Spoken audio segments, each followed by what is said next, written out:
ஓம் சாய்ராம், ஜெய் சாய்ராம். என் அன்பு குழந்தையே, உன்னுடைய அப்பா நான் நிகழ்த்தும் அற்புதங்களை ஆவலுடன் மற்றவரிடமிருந்து ஆனந்த கண்ணீருடன் கேட்டு உருகும் நீ என்னுடைய குழந்தையே. உன் வாழ்வில் அப்படி ஒரு அற்புதம் நிகழாதா என்றுதானே மனதில் ஆதங்கப்பட்டு கொண்டிருக்கின்றாய், நினைத்து கொண்டிருக்கின்றாய். நிச்சயம் உன் வாழ்வில் என்னுடைய அற்புதங்கள் நிகழப்போகிறது. உன் வாழ்க்கை சந்தோஷமாக மாறப்போகிறது.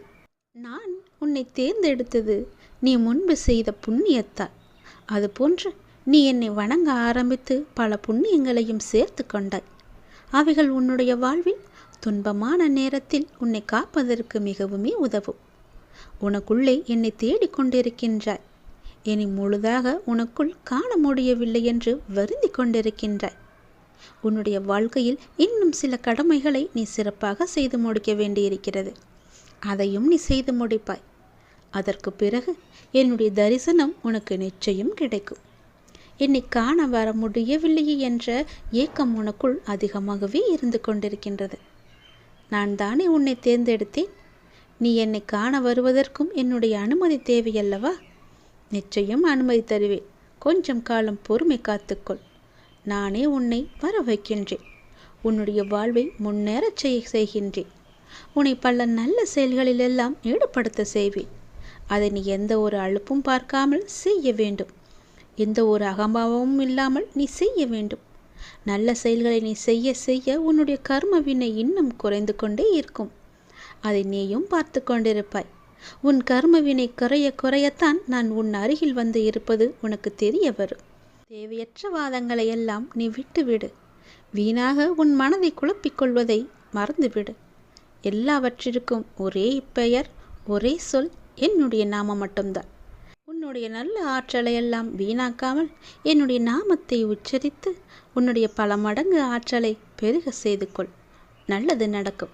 நான் உன் வாழ்வில் பல அற்புதங்களை நிகழ்த்தப் போகின்றேன். கண்ணீரை துடைக்கப் போகின்றேன். உன் வாழ்க்கையை இனிமையாக்கப் போகின்றேன்.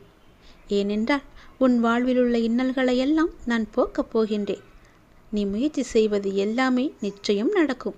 அதுவும் வெற்றியிலேயே முடியும். உன்னை தேடி வரும் மகிழ்ச்சியாக நான் இருப்பேன். தேடி வரும் மகிழ்ச்சியை நீ தொலைத்துவிடக் கூடாதல்லவா? அதற்காகத்தான் முன்னரே நான் சொல்கிறேன். உன்னை தேடி வரும் மகிழ்ச்சியை நீ இருக்க பிடித்து கொண்டால் உன் எதிர்காலம் மிக சிறப்பாகவே மாறும். நீ எதிர்பார்க்கும் மங்களகரமான நிகழ்வுகள் எல்லாம் உன் வீட்டில் நிச்சயம் நடக்கும். ஒரு சுபகாரியத்தை செய்ய வேண்டும். அதற்கான காசு என்னிடம் இல்லை. சுபகாரியங்கள் நடக்க வேண்டுமென்றால் அதற்கு செலவுக்கு எனக்கு பணம் தேவை என்றுதானே நீ யோசித்து கொண்டிருக்கின்றாய். அதற்கான பணத்தை நானே தயார் செய்து தருகிறேன். ஒரு நபரின் நிச்சயம் உதவி உனக்கு கிடைக்கும். அந்த நபர் யாராக வேண்டுமானாலும் இருக்கலாம். உன்னிடம் ஒருவர் உதவி என்று கேட்டு வருவார். நீ செய்ய போகும் ஒரு சிறு உதவியால் உனக்கு பல மடங்கு லாபம் உனக்கு கிடைக்கப் போகிறது. உன் வீட்டிற்கு தேவையான பணமும் உன்னை சுப நிகழ்ச்சி நடத்துவதற்காக தேவையான பணமும் அதில் நிச்சயம் உனக்கு கிடைக்கும். என்னை நம்பி வந்த உன்னை நான் என்றும் கைவிட மாட்டேன். உனக்கும் உன் குடும்பத்திற்கும் நானே பாதுகாவலன். இனி உன்னை பற்றியோ உன் குடும்பத்தை பற்றியோ நீ கவலைப்படாதே. எல்லாம் நான் பார்த்துக் கொள்கிறேன். என் அன்பு குழந்தையே, நீ முதலில் மனதை அடக்கு. மனம் தடுமாறுகிறது. எப்போதும் அலைப்பாய்ந்தபடியே இருக்கிறது. இதை அடக்கி நிலைப்படுத்தும் வழி என்ன? நம் மனம் எப்பொழுதும் எதை பற்றியேனும் சிந்தித்துக் கொண்டே இருப்பதால் தெளிவான முடிவுகளை எடுக்க முடியாமல் தடுமாறும். குறிப்பாக சின்ன சின்ன விஷயம் அவ்வப்போது நடக்கும். அதை பற்றியே பெரிதாக விரிவுபடுத்தி பார்ப்பதுதான் மனதின் இயல்பு. உதாரணமாக, யாராவது நம்மை திட்டிவிட்டால் பதிலுக்கு நம்மால் திட்ட முடியாத போது நேரில் கூனி குறுகிவிட்டு அவருக்கு பின்னால் அவரை மனதிற்குள் அதிகமாக திட்டுவது போல், அடிப்பது போல, கொள்வது போல கற்பனை செய்து தன்னை ஒரு பெரிய கதாநாயகனாக காட்டிக்கொண்டு ஒரு பெரிய கதையை பின்னிக் கொண்டிருப்போம். பொறாமை, சந்தேகம், அவமதிப்பு, கோபம், பயம், அவமானம், பேராசை, தற்பெருமை, கட்டுப்படுத்த முடியாமல் வளவளவென பேசுதல் போன்ற உணர்ச்சிகள் நம்மை தாக்கும் போது மனம் அதிலேயே உழன்று அதில் ஏதோ தீர்வை காண்பது போல தன்னிலே உழன்று கொண்டிருக்கும். உணர்ச்சியை கட்டுப்படுத்த முடியாத போது அதை வெளிப்படுத்தி விடுவோம். மற்ற சமயங்களில் எல்லாமே மனதிற்குள் தான் அரங்கேற்றமாகும். இதனால் தான் மனம் நிலை கொள்ளாமல் தவிக்கிறது. இதை அடக்க வேண்டும். எப்படி அடக்குவது? முழுமையாக அந்த எண்ணங்கள், சிந்தனைகள் உங்களை கடந்து போகட்டும் என விட்டுவிட வேண்டும். கண்களை மூடி அமைதியாக இந்த நிகழ்வுகள் முடியும் வரை நீங்கள் உட்கார்ந்திருங்கள். கரையான்கள் புற்றிலிருந்து புறப்படுவதைப் போல இந்த எண்ணங்கள் மனதிலிருந்து புறப்பட்டு சென்ற பிறகு மனதில் ஒரு வெற்றிடம் தோன்றுவதை உங்களால் உணர முடியும். இந்த வெற்றிடம் துவக்கத்தில் ஒரு சிறு வினாடிகள் வரை நீடிக்கும். இதையே பழக்கப்படுத்தினால் ஒரு சில நிமிடங்கள் தொடரும். காலப்போக்கில் நிமிடங்கள் மணிக்கணக்கில் ஆகும். இந்த எண்ணங்களை கட்டுப்படுத்ததான் மூக்குக்கு மேலே புருவ மத்தியில் ஒரு கற்பனை உருவத்தை கொண்டு வந்து நிறுத்தி கொண்டு அதில் பார்வையை செலுத்துவார்கள். இப்படி செய்து வந்தால் எண்ணங்கள் தடைப்பட்டுவிடும் என்பது நமது முன்னோர்கள் கண்டறிந்த உண்மை. இதை பின்பற்றி நீங்கள் பாருங்கள். எதன் மீதாவது ஆசைப்படுதல், எண்ணமிடுதல் ஆகியவற்றாலும் மனம் அலைப்பாயும். பகவான் சாய்ராம் மீது பாரத்தை வைத்துவிட்டால் எல்லாம் நாளடைவில் சரியாகிவிடும். கவலையை விட்டொழி, உறுதியுடன் இரு. என் பக்தர்களை நான் துக்கப்படுவதில்லை. சீரடியில் நீர் கால் வைத்த அக்கணமே உம்முடைய துன்பத்திற்கு முடிவேற்பட்டுவிட்டது. நீ தடங்களின் கடலில் கழுத்து வரை மூழ்கி இருக்கலாம். துக்கமும் வேதனையுமாகிய படுகுழியில் ஆழமாக அமிழ்ந்து போயிருக்கலாம். ஆனால் யார் இந்த மசூதிம்மாயின் படிகளில் ஏறுகிறாரோ அவர் சுகத்தின் மீது சவாரி செய்வார். இவ்விடத்தில் இருக்கும் பக்கீர் மகா தயாளன் உம்முடைய வியாதியையும் வலியையும் நிர்மூலமாக்கி விடுவார். அனைவரின் மீதும் கருணை கொண்ட இந்த பக்கீர் அன்புடன் உம்மையும் பாதுகாப்பார். எந்த ஜென்மத்தில் என்ன புண்ணியம் செய்தாயோ நான் உனக்கு குருவாக வந்திருக்கிறேன். நீ பாபாவின் பாதுகாப்பில் இருக்கிறாய். நீ செய்த பாவங்களை போக்கவும் உனது பாரத்தை முழுவதுமாக சுமப்பதற்காகவும் நீ படும் வேதனையிலிருந்து உன்னை விடுவிக்கவும் எதை எதை இழந்தாயோ அதை மீண்டும் பெறுவதற்காகவும் உன்னை முழுவதுமாக புரிந்து கொள்ளாமல் தவறாக நினைத்து உன்னை விட்டு நெடுதூரம் சென்றவர்களுக்காகவும் நான் உனது குருவாகவும் நீ எனது பக்தனாகவும் இருக்கிறாய். உனது கர்ம பலன்களை விலக்கி உனது துயரங்களை போக்கி தக்க சமயத்தில் அனைத்தும் உன்னை தேடி வர செய்து அனைவரும் வியக்கும் வண்ணம் வாழ்க்கையில் உன்னை உயர்த்தப் போகிறேன். கவலைப்படாமல் இரு. அப்பா நான் இருக்கிறேன். கலங்காதே. எதற்காகவும் எப்பொழுதும் கலங்காதே. மகிழ்ச்சியாக இரு. கால நேரம் எல்லாமே உன்னை தேடி வந்து கொண்டிருக்கிறது. பொறுமையாக இரு. மனம் தளராதே. அப்பா நான் இருக்கிறேன். ஒருவர் வாழ்வில் சத்குருவின் பாதுகாப்பு என்பது மிகவும் வலிமை வாய்ந்த படைக்கலாகும். ஏனெனில் தன் குழந்தைகளை காப்பதற்காக சத்குரு எந்த அளவுக்கு எந்த உறவில் செல்வார் என்பதை யாராலும் கற்பனை செய்து கூட பார்க்க முடியாது. எந்த உருவத்தில் வேண்டுமானாலும் செல்வார். இருக்கும் வரை சந்தோஷமாக இருப்போம் என்ற எண்ணத்தை விட்டுவிடு.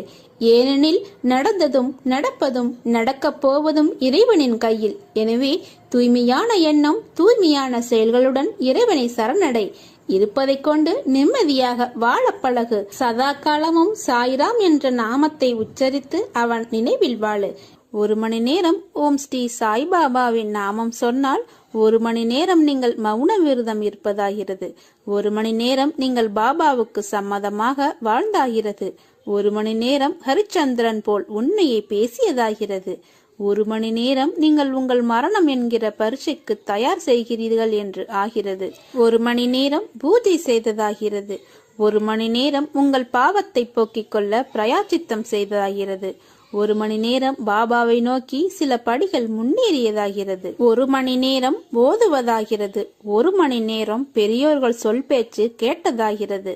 1 மணி நேரம் நீங்கள் பக்தராகிறீர்கள். 1 மணி நேரம் நீங்கள் சாய்பாபாவினால் ஆசீர்வதிக்கப்படுகிறீர்கள்.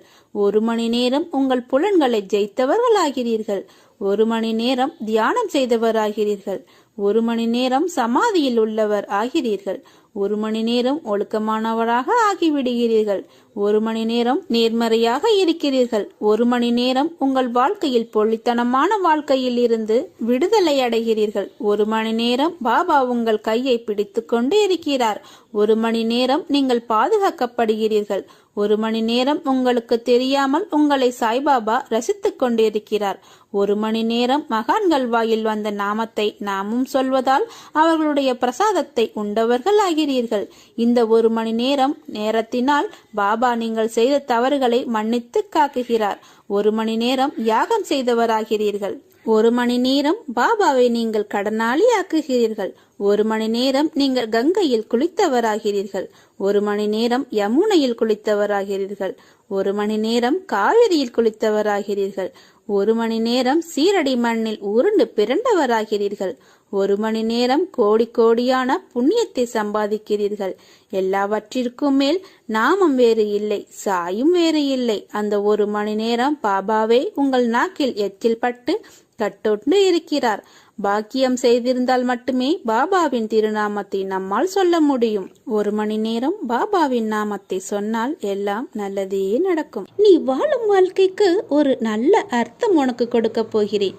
உன்னை யாரும் பெருமையாக நினைக்கபடி நான் உன்னை செய்ய போகிறேன்.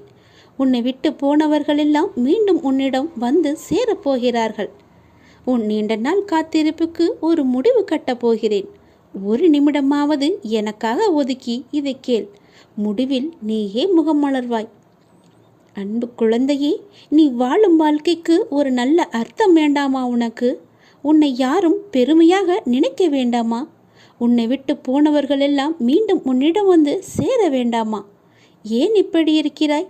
இது அனைத்துமே விரைவிலேயே நிறைவேறப் போகிறது. ஒரு நாள் நீ சற்றும் எதிர்பாராத விதமாக ஒரு நல்ல செய்தி உனது வாயிற்கதவை தட்டப் போகிறது. எத்தனையோ முறை உன்னை வீழ்த்தி பார்க்க ஆசைப்பட்டார்கள். ஆனால் அவர்களால் முடியவில்லை. உனக்கு பாதுகாவலனாக நான் இருக்கிறேன். அவர்கள் என்ன செய்தாலும் உன்னை தாக்காது. இழிவாக பொய்யுரைக்க ஆசைப்பட்டார்கள்.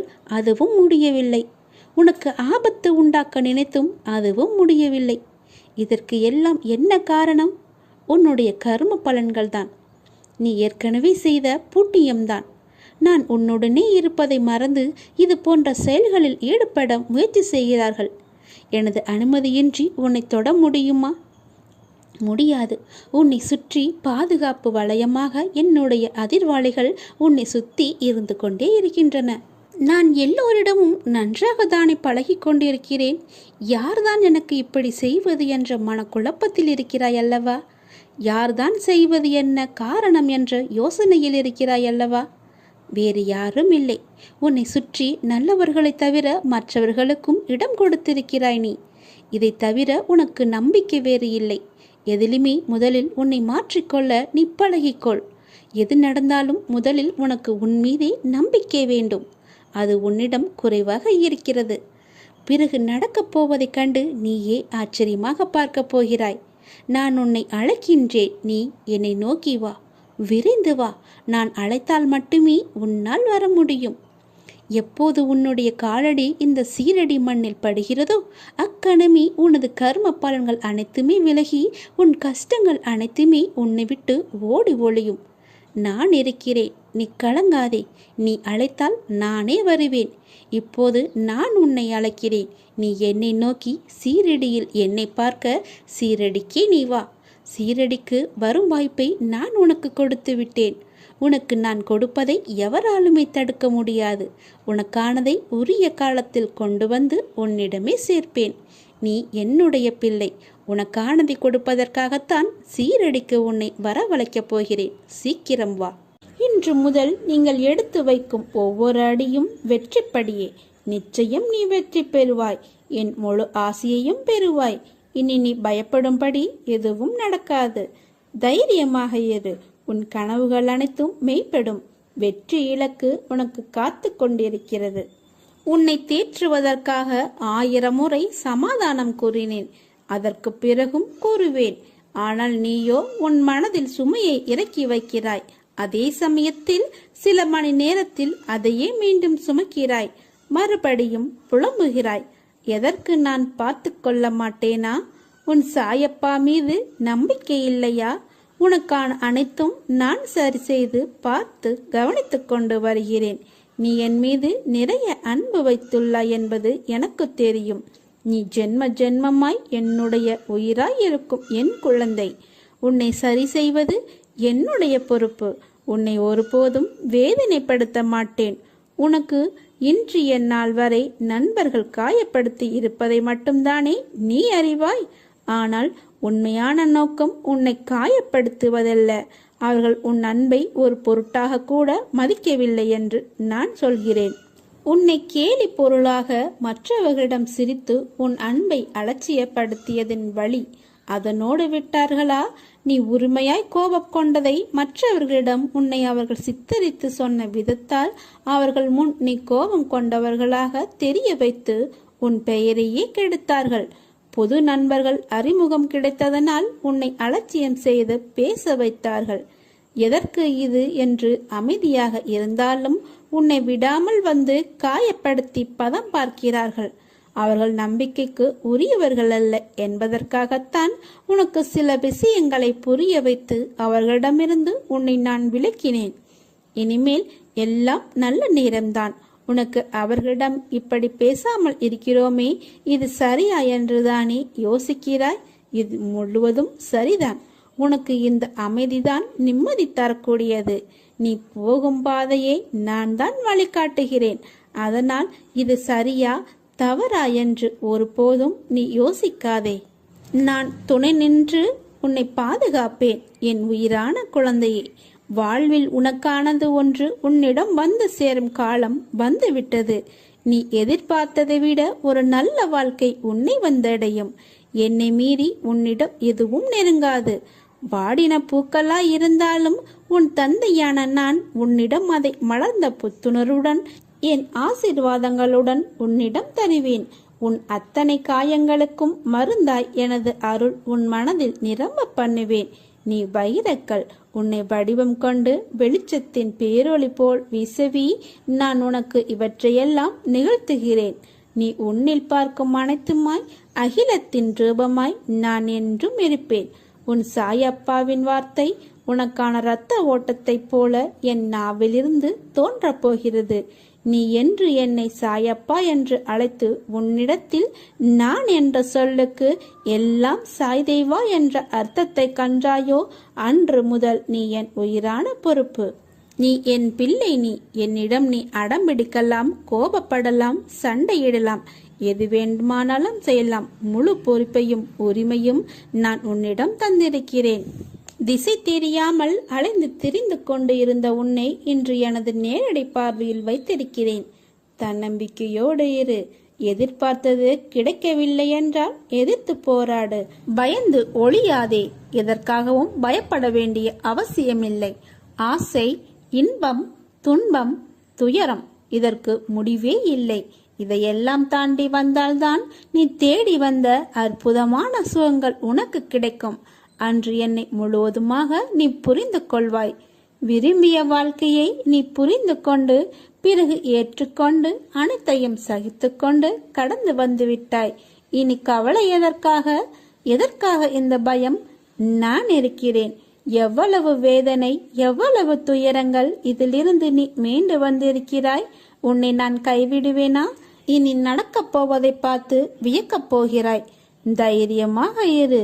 ஜெயிக்கப் போகிறாய். உன்னை தேடி நான் வரப்போகிறேன். நீ என்னை வரவேற்க தயாராக இரு. உன்னை மகிழ்விக்கவே நான் வருகிறேன். உன் கர்ம பலன்களை விளக்கி உன்னை அனைவரும் வியக்கும் வண்ணம் உன்னை உயர்ந்த நிலைக்கு கொண்டு செல்ல போகிறேன். கவலைப்படாமல் இரு. என்னை வரவேற்க தயாராக இரு. உன்னை தேடி நான் வரப்போகிறேன். உன்னை நான் பாதுகாப்பேன்.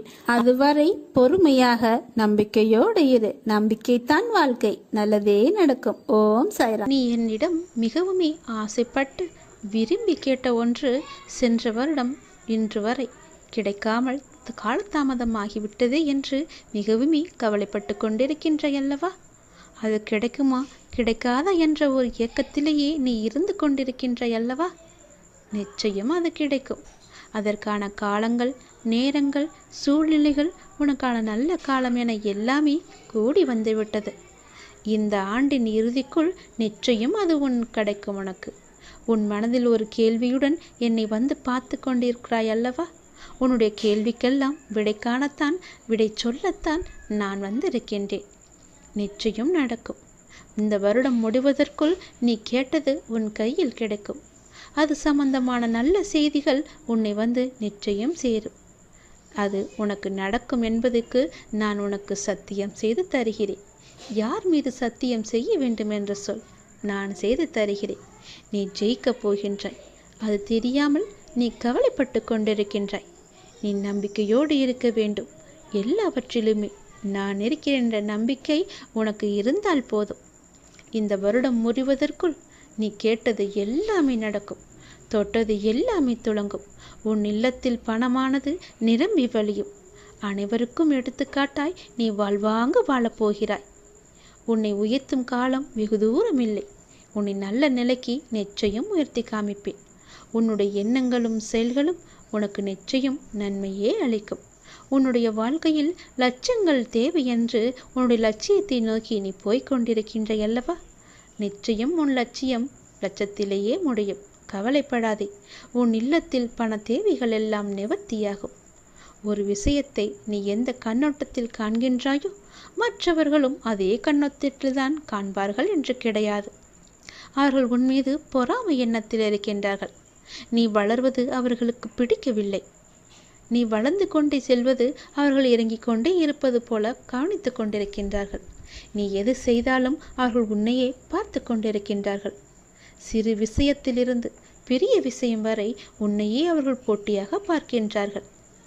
நிச்சயம் அவர்களுடைய பார்வை உன் மீது படாத அளவுக்கு நான் பாதுகாப்பு வளையத்தை வைத்திருந்தாலும், அவர்களை பற்றி நீ பெரிதாக எடுத்துக்கொள்ளாமல் இருந்தாலும், அவர்களுடைய எண்ணம் உன்னை ஏதோ ஒரு வகையில் அமுக்கி வைத்திருக்கின்றது.